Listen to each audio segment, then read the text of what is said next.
This video is a response for RPGaDay for 2016, sponsored by the RPG Brigade.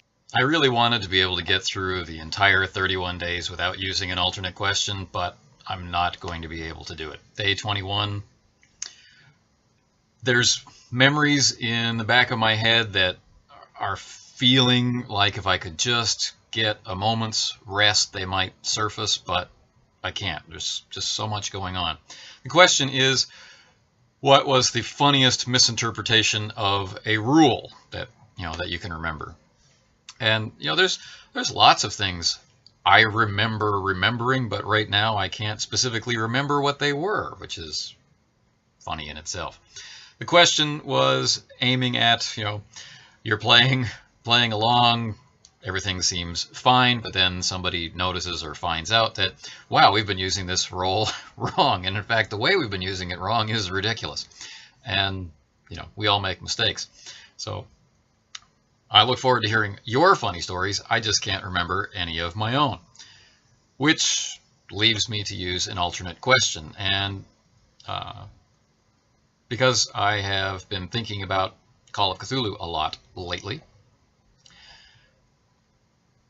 I'm going to go with, what is your favorite method of character improvement? Now, there are many ways to approach character improvement, but stumbling across how it's done in Call of Cthulhu and in other D100 games, that quickly became, for me, the coolest way to improve a character. And in other systems that I discovered later, it's taken even farther. Not only can you improve a character by this method, character abilities can also atrophy by this method. And what we're talking about is improvement by use.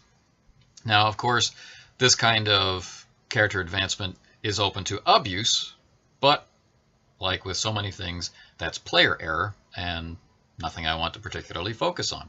How it works is pretty simple. During play, characters are using their skills and the like very often.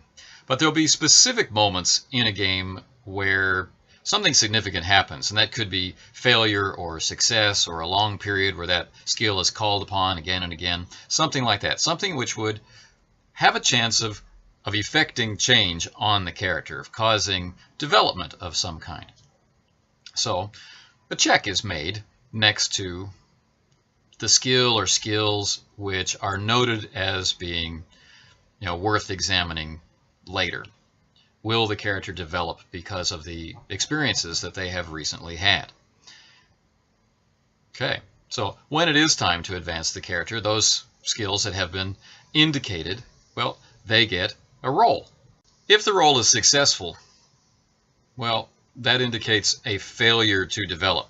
Now, it might mean that the skill doesn't develop at all, or it might only increase by a small, flat number, like 1%, something like that. You, of course, always learn something. But if the roll is failed, this means that however you were using the skill in this particular period of time, this was pushing your boundaries somehow. You've learned something that you didn't understand before, or you've encountered a new perspective within your field. Now, obviously, as you grow more and more capable over time, you are less and less likely to have these revelations. I find this to be an excellent mechanic. It does away with things like levels, which I've never found very satisfying, but it also provides meaningful, in terms of a game system representation, meaningful development of the character in use.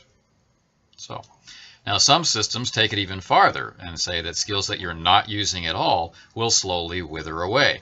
Not everybody is keen on that, but that's something that I find quite appealing. In a percentile-based skill system, this is really easy to implement. It can be just as specific and tied to actual in-game use as I've described, where you will check a box next to the skill so you know to check for improvement later. Or it can be more general, where you are awarded a number of checks and can apply them as you see fit to represent both the mix of things you've been doing in the game, but also your use of downtime. So that's not bad.